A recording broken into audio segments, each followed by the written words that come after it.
is the ENI OEM-12A solid-state power generator. It's an RF generator. Front panel here, main circuit breaker here. Something to be aware of, that pins 10 and 23 on the rear panel must be jumpered to enable the AC power to come on. So we'll power it up. When you power it up, the only lamp you should see here is the AC on. The AC to this is 208 volts, 3-phase.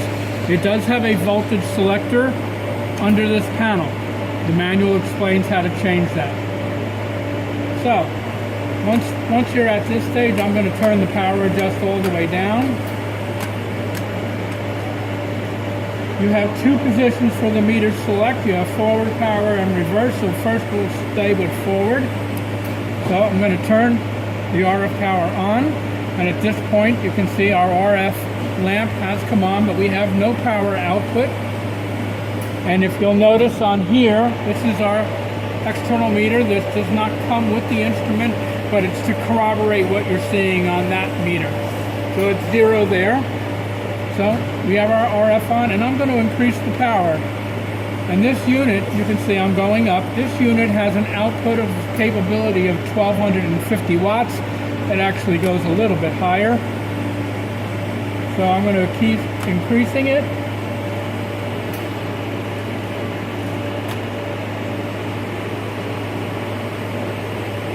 And if I go too high, the max power light will come on. So I'm going to back it on down. So I'm actually getting about 1300 without the max power gone. So I'm going to tone that down just so you can see. So it's at 1250 right now.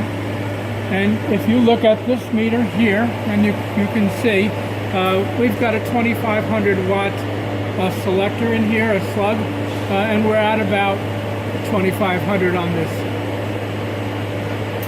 I'm sorry, 1250 on this, not 2500, which is right here.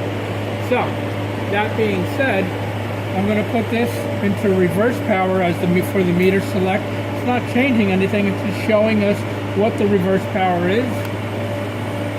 And as you can see, we're at 0, which is what we're supposed to be at. You should have no reflective power. And if I do this on the other bird, you can see that it's also 0.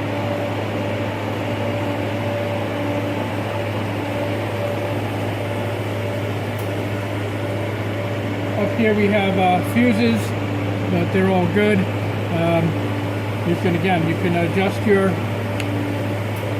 output power to whatever you need it to be, and it'll stay there. And then when you're done, you can turn it off, and your RF goes off.